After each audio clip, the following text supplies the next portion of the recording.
যশোর বেনাপোল মহাসড়কে ঝিকরগাছায় অ্যাম্বুলেন্সের ধাক্কায় রিকশা ভ্যানের ৩ যাত্রী নিহত, গুরুতর ২ জন হাসপাতালে।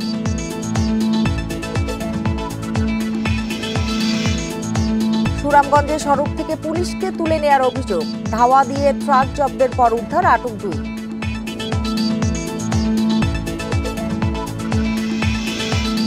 খাগড়াছড়িতে দুর্বৃত্তের গুলিতে ইউপিডিএফ সদস্য নিহত, আহত ১। অভিযোগ সন্তু লারমার জনসংহতি সমিতির বিরুদ্ধে। এই ঈদে জামা জুতো অ্যাক্সেসরিজের ডিসকাউন্ট।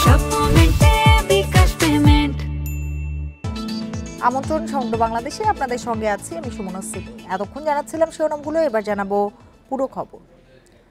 যশোরের ঝিকরগাছায় অ্যাম্বুলেন্সের ধাক্কায় ব্যাটারি চালিত ভ্যানের যাত্রী বাবা মেয়ে সহ ৩ জন নিহত হয়েছে। নিহতের স্ত্রী ও ভ্যান চালক আহত হয়েছে। ভোরে উপজেলা নবীনগর এলাকায় এ দুর্ঘটনা ঘটে। পুলিশ জানিয়েছে, আত্মীয়ের মৃত্যুর খবরে ঝিকরগাছার বামন আলী এলাকা থেকে স্ত্রী ও মেয়েকে নিয়ে ব্যাটারি চালিত ভ্যানে শার্শায় যাচ্ছিলেন হাসান ইকবাল। নবীনগর এলাকায় মোল্লা ফিলিং স্টেশনের সামনে উল্টো দিক থেকে আসা অ্যাম্বুলেন্স ভ্যানটিকে ধাক্কা দেয়। এতে ঘটনাস্থলেই মারা যান হাসান, তার মেয়ে রত্না ও গদখালি জিয়ালিপাড়া গ্রামের জেহের আলীর স্ত্রী নাজমা খাতুন। আহত হন নিহতের স্ত্রী হালিমা খাতুন ও ভ্যান চালক বাবুল। খবর পেয়ে পুলিশ গিয়ে হতাহতদের উদ্ধার করে ঝিকরগাছা উপজেলা স্বাস্থ্য কমপ্লেক্সে নিয়ে যায়। অ্যাম্বুলেন্সটি জব্দ করা হলেও পালিয়েছে চালক। গদখালি পর্যন্ত ওই বাইকে গিয়েছিলাম, দিয়ে ওখানে নামিয়ে তাই ভ্যানে যাচ্ছিলাম। আমার বোন মারা গেছে। রাতি কনে যে অ্যাক্সিডেন্ট হয়েছে আমি আর করতে পারবো না। গদখালি তেল পাম্পের সামনে অ্যাম্বুলেন্সে মেরে গেছে পুলিশের। আমার শাশুর স্বামী, আমার চাচা এবং স্বাস্থ্য বোনটা মারা গেছে জায়গায়। সুনামগঞ্জে শরীফপুর এলাকায় টহল পুলিশকে ট্রাকে তুলে পালানোর চেষ্টাকালে ট্রাক জব্দ সহ ২ জনকে আটক করা হয়েছে। পুলিশ বলছে তারা ডাকাত দলের সদস্য। পুলিশ জানায়, রাতে সড়কে একটি ট্রাক দাঁড়িয়ে থাকতে দেখে সন্দেহ হলে তল্লাশি চালাতে ট্রাকে ওঠেন এক পুলিশ সদস্য। তৎক্ষণাৎ ট্রাকটি চালু করে ছুটতে শুরু করে চালক। পরে টহলে থাকা অন্য পুলিশ সদস্যরা ওই ট্রাকের পিছু নেয়। এক পর্যায়ে ট্রাকটি শান্তিগঞ্জ উপজেলা স্বাস্থ্য কমপ্লেক্সের সামনে একটি প্রাইভেট কারকে ধাক্কা দেয়। পরে স্থানীয়রা ২ জনকে ধরে গণপিটুনি দিয়ে পুলিশের কাছে সোপর্দ করে।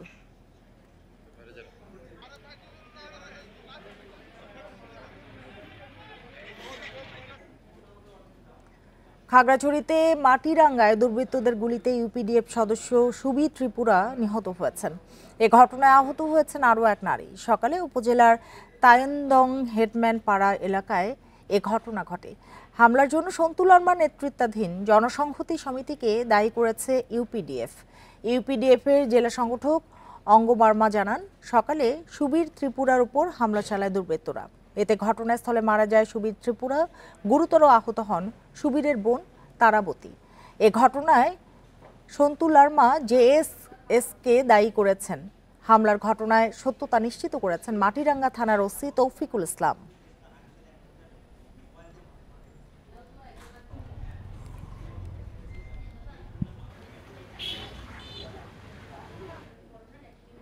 বগুড়ায় মোটর শ্রমিক ইউনিয়নের ২ নেতার উপর হামলার প্রতিবাদে শহরের নারিকেল পট্টিতে দোকান ভাঙচুর ও অগ্নিসংযোগ করেছে বিক্ষুব্ধ শ্রমিকরা।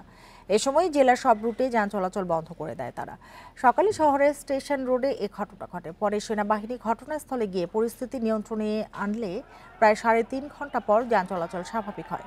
এর আগে মঙ্গলবার বিকেলে সিএনজি রাখাকে কেন্দ্র করে নারিকেল ব্যবসায়ীদের সাথে হাতাহাতি হলে মোটর শ্রমিক ইউনিয়নের ২ নেতা আহত হন। এ ঘটনাকে কেন্দ্র করে বেলা ১১টার দিকে পরিবহন শ্রমিকরা স্টেশন রোডে নারকেলের ৩টি আড়তে ভাঙচুর, লুটপাট ও অগ্নিসংযোগ করে। ফায়ার সার্ভিসের ২টি ইউনিট গিয়ে আগুন নিয়ন্ত্রণে আনে। পরে সেনাবাহিনী ঘটনাস্থলে গিয়ে পরিস্থিতি নিয়ন্ত্রণে আনার পর যান চলাচল স্বাভাবিক হয়। আমরা তাদেরকে সেনাবাহিনীকে অনুরোধ করে শ্রমিকদেরকে অনুরোধ করে আমরা কি তাদেরকে আলাদা করে ৩ দিনের মধ্যে সমস্ত আসামি গ্রেপ্তার করবে এইরকম একটা আশ্বস্ত করেছে আমাদেরকে, যে কারণে আমরা সাময়িকভাবে আমাদের এই কর্মবিরতি স্থগিত করেছি। শুধু নারকেল কিছু ক্ষতিগ্রস্ত হয়েছে, তবে স্থাপনার তেমন একটা ক্ষতিগ্রস্ত হয়নি।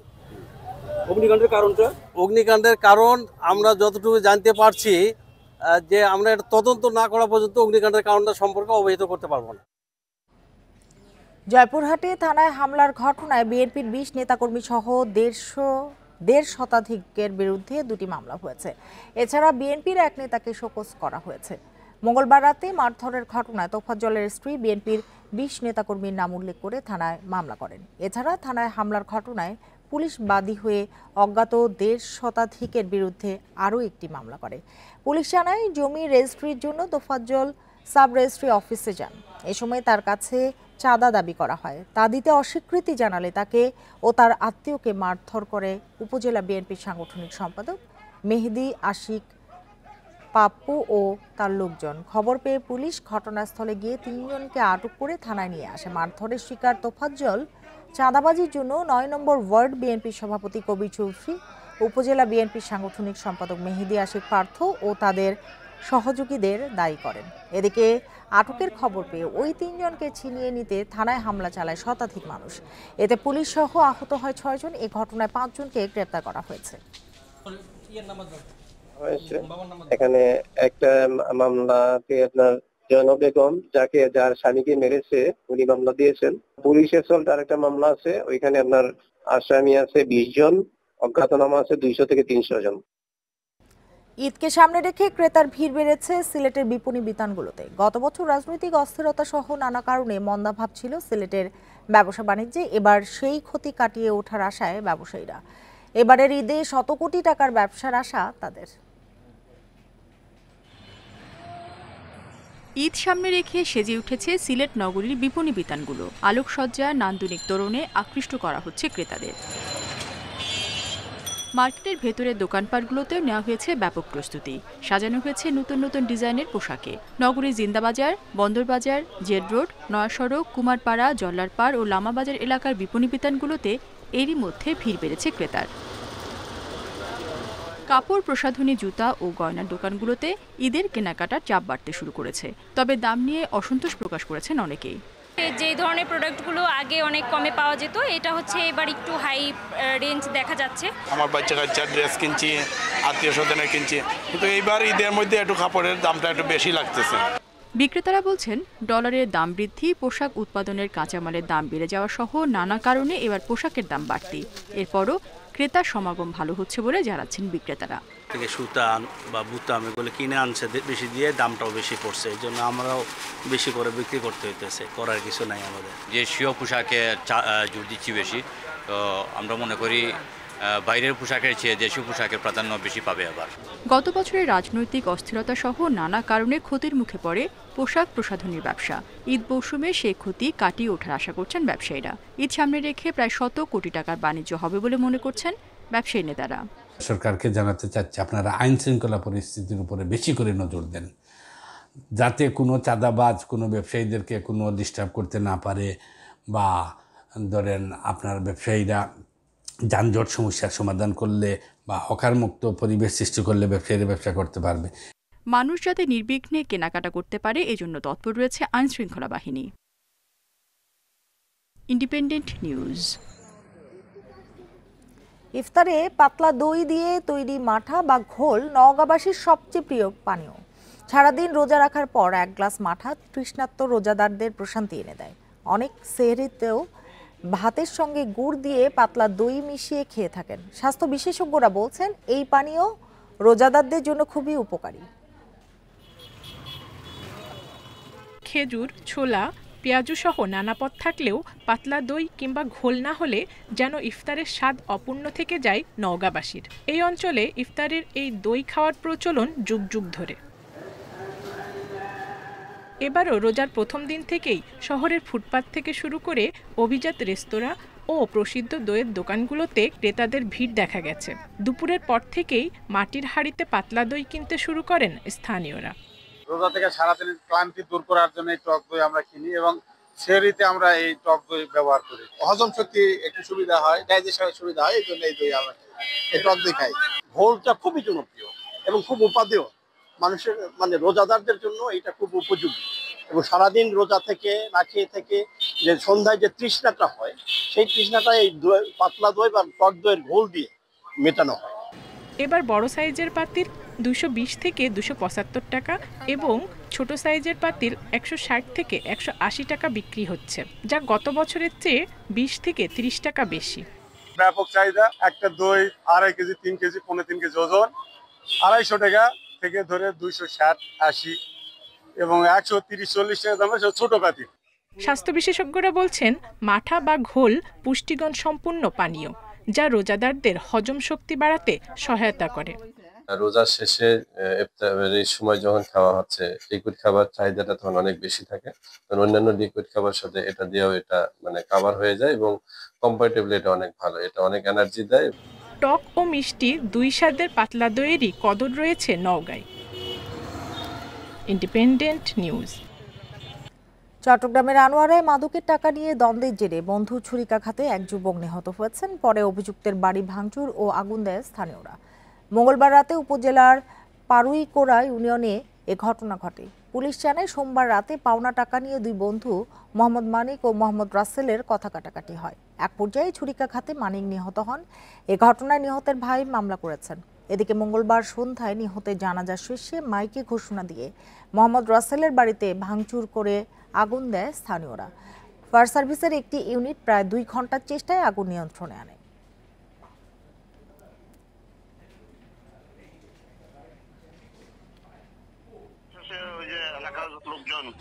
ওই আসামের বাড়িতে আগুন দিয়ে দিচ্ছে, যে হত্যাকারী তার বাড়িতে আগুন দিয়ে দিচ্ছে।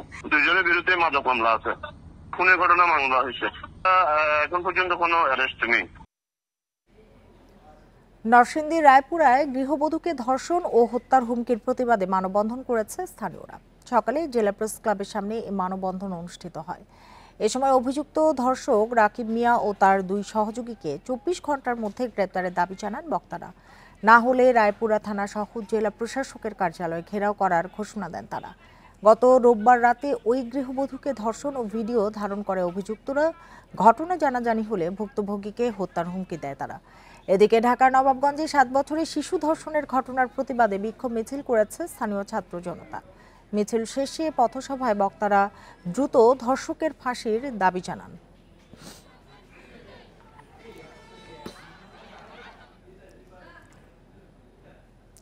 নেত্রকোনার মদনে অপহরণের একদিন পর মাদ্রাসা ছাত্রীকে উদ্ধার করেছে পুলিশ। এ সময় এক অপহরণকারীকে আটক করা হয়েছে।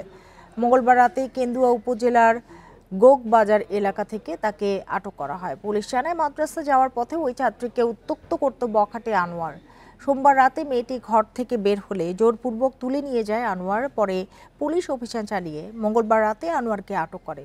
এ ঘটনায় মামলার পর গ্রেপ্তার দেখিয়ে অভিযুক্তকে আদালতে সোপর্দ করা হবে।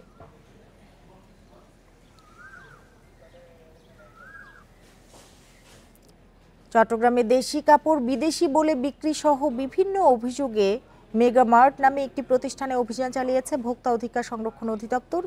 এ সময় অভিযোগের সত্যতা পাওয়ায় 1 লাখ টাকা জরিমানা করা হয় প্রতিষ্ঠানটিকে। দুপুরে নগরীর কাপড়ের পাইকারি মার্কেট টেরি বাজারে এ অভিযান পরিচালিত হয়। ভোক্তা অধিদপ্তর জানায় পাঞ্জাবি শার্ট সহ বিভিন্ন পোশাক নিজেরা তৈরি করলেও সেগুলো বিদেশি বলে বিক্রি করে আসছিল প্রতিষ্ঠানটি। এছাড়া অনুমোদনহীন নিষিদ্ধ বিদেশি প্রসাধনীও বিক্রি করত তারা। এসব অভিযোগে সত্যতা পাওয়ায় প্রতিষ্ঠানটিকে জরিমানা করা হয়। এ ধরনের অভিযান অব্যাহত থাকবে বলেও জানিয়েছেন অধিদপ্তরের কর্মকর্তারা।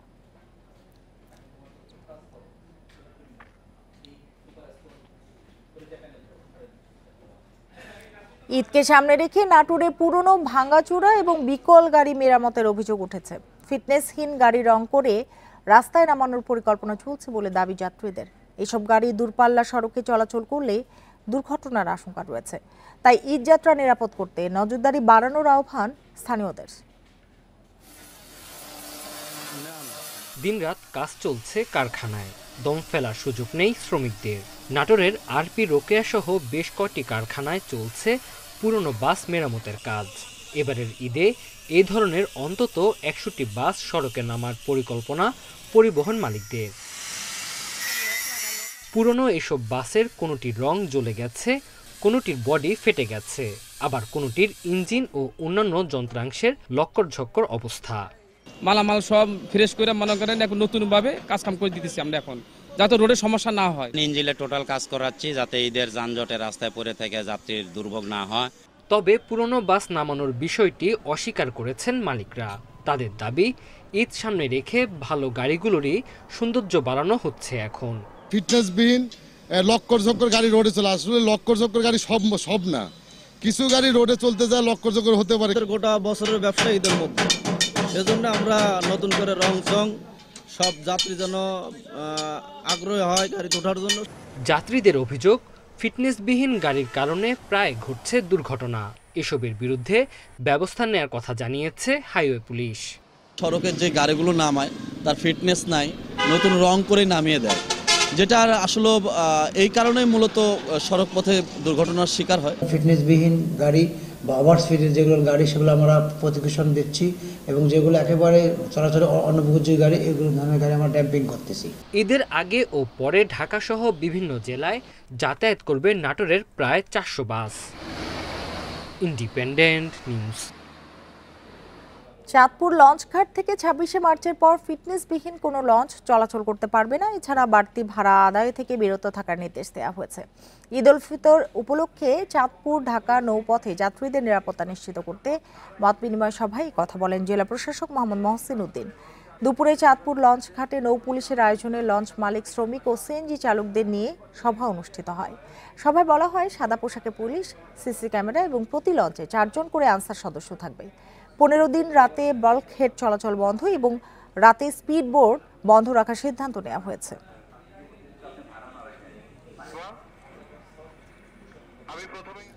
ফরিদপুরের অর্থোপেডিক বিভাগের চিকিৎসক ডক্টর শাহিন জোয়ারদারের ওপর হামলার ঘটনায় প্রধান আসামি মুত্তাকিনকে গ্রেপ্তার করেছে পুলিশ।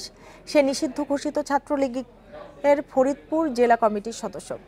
পুলিশ জানায়, 2024 সালে 24শে ডিসেম্বর মুত্তাকিনের নেতৃত্বে কয়েকজন ফরিদপুর মেডিকেল কলেজ হাসপাতালে প্রবেশ করে। এ সময় তুচ্ছ ঘটনাকে কেন্দ্র করে চিকিৎসক শাহিন জোয়ারদারের উপর হামলা চালায় তারা। এতে গুরুতর আহত হন তিনি। এই ঘটনায় মুত্তাকিনকে প্রধান ও অজ্ঞাত কয়েকজনকে আসামি করে থানায় মামলা করা হয়। গোপন খবরে মঙ্গলবার রাতে রাজধানীর মৌচাক এলাকা থেকে তাকে গ্রেপ্তার করে পুলিশ। এর আগে 6 আসামির মধ্যে 4 জনকে গ্রেপ্তার করা হয়েছে।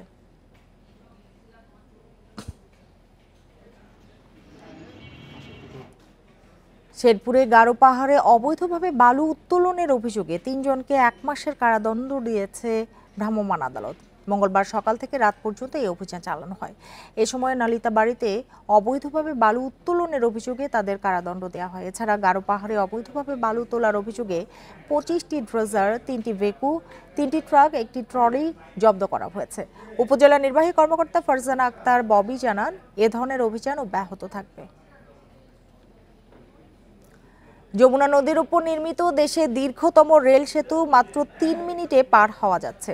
এর আগে 38টি ট্রেন চলাচল করতে পারলেও নতুন সেতু দিয়ে 88টি ট্রেন চলাচল করতে পারবে।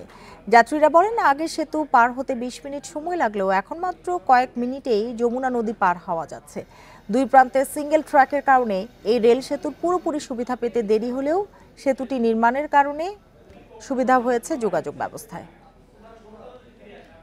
এই ছিল এখনকার সংবাদে। এতক্ষণ সাথে থাকার জন্য ধন্যবাদ সবাইকে।